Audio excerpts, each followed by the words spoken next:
Happy Friday, or Thursday, or Tuesday, or Wednesday, or Monday, or Sunday, because you could be watching this any day.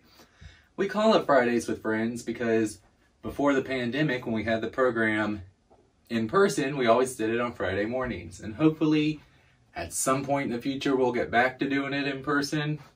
But we probably won't stop doing it online because that way everybody can enjoy it, even if you can't get in to the library. So last week, one of our stories was about possums. And I don't care for possums. I prefer raccoons. But I loved Possumundus, the story, so much, I thought we would do some possum stories. All possum stories this week. And our first story is night animals.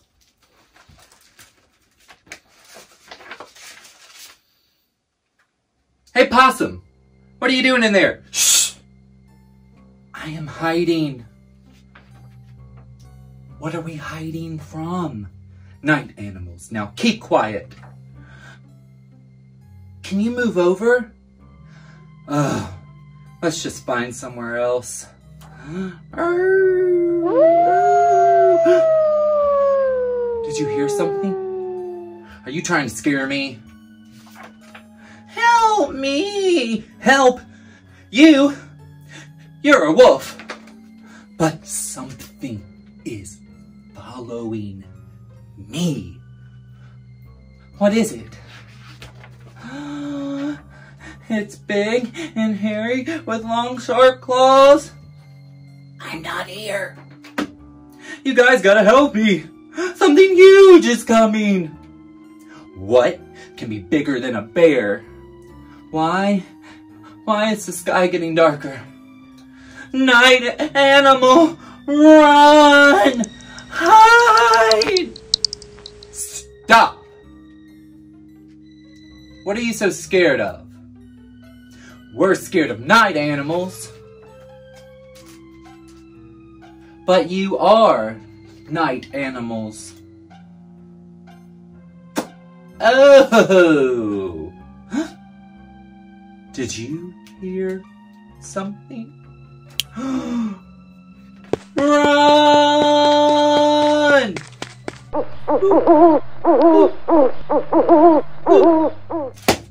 And that was night animals. Our next story is called Possum and the Summer Storm. My fan. Possum looked out one summer afternoon. It's time to come in, he called to the baby possums. It looks like we're in for some weather. Thunder crashed. Wind howled. The possum family watched as the creek rose. Hang on tight, children, Possum yelled as their brush pile home swept downstream. Oh, Papa, our home is gone, cried the young possums. Where will we live? Where will we sleep? Possum surveyed the soggy land below. There was not a brush pile in sight. He was good at gathering leaves, but a leaf pile was not enough. Don't worry, children, he said. We'll find a new home. Possum climbed down. A chipmunk hopped by. Oh, here's your brush pile, she squeaked. Gone, sighed Possum. It washed away. Oh, bad luck, the chipmunk sympathized. I could help dig you a new home, she offered. Dig? He asked. Yes, you know, she said. We'll dig a bedroom and a bathroom, a larder.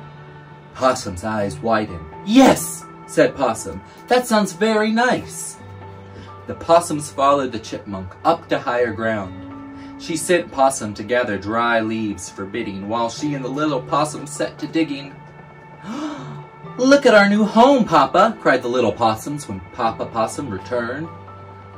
Possum looked at the door hole in dismay. I'm sure it's lovely in there, he said sadly. But I will never fit, I'm afraid. Oh, dear, said the chipmunk. I can see that now. Well, perhaps you could use it as a basement. Possum and his children walked down to the marsh in search of a new home. they found a nice one, occupied unfortunately. "Hello, Muskrat," he called. "How did you come by such a nice house?" "It's a lodge," called the muskrat, "and I built it myself, cattails and mud. Want me to show you how?" Muskrat followed them up the rise and showed the possums how to build a dome of reeds and mud over the burrow that the chipmunk could help them dig. A wasp flew by. "What's happening here?" she buzzed. "Possum's brush pile washed away," answered the muskrat. "He needs help building a new home." "I can make a home of chewed woods and saliva. It might make nice windows," said the wasp, and she set to work. As they stood admiring the wasp's delicate handiwork, an oriole flew in. "I heard there was some building going on and I thought you might need my help. Everyone knows a nest is the best. Why sleep on the damp ground when you could swing in a nest? Let me show you." The oriole wove hammock-like nests of grass and vines in the tree above the house. They all stood back. "Oh, Papa, it's the most beautiful home in the world," exclaimed the little possums. "How can we ever thank you?" Possum asked the animals. "We could have never done it without you." Then thunder rumbled. "Come in!" cried Possum. The wind blew, the rain poured, and the animals watched snug and dry from Possum's new home. "Come back soon," called Possum when the rain was over. "My home is your home." The end of Possum and the Summer Storm. And our last possum story is called Possum Magic. Once upon a time, but not very long ago, deep in the Australian bush lived two possums. Their names were Hush and Grandma Poss. Grandma Poss made bush magic. She made wombats blue and kookaburras pink. She made dingoes smile and emus shrink. But the best magic of all was the magic that made Hush invisible. What adventures Hush had, because she couldn't be seen. She couldn't be squashed by koalas. Because she couldn't be seen, she could slide down kangaroos. Because she couldn't be seen, she was safe from snakes, which is why Grandma Poss had made her invisible in the first place. But one day, quite unexpectedly, Hush said, "Grandma, I want to know what I look like. Please, could you make me visible again?" "Huh, of course I can," said Grandma Poss, and she began to look through her magic books. She looked into this book, and she looked into that book. There was magic for thin, and magic for fat, magic for tall, and magic for small, but the magic she was looking for wasn't there at all. Grandma Poss looked miserable. "Don't worry," said Hush. "I don't mind." But in her heart of hearts, she did. All night long, Grandma thought and thought. The next morning, just before breakfast, she shouted, "It's something to do with food. People food, not possum food, but I can't remember what. We'll just have to try and find it." So later that day, they left the brush where they had always been to find what it was that would make Hush seen.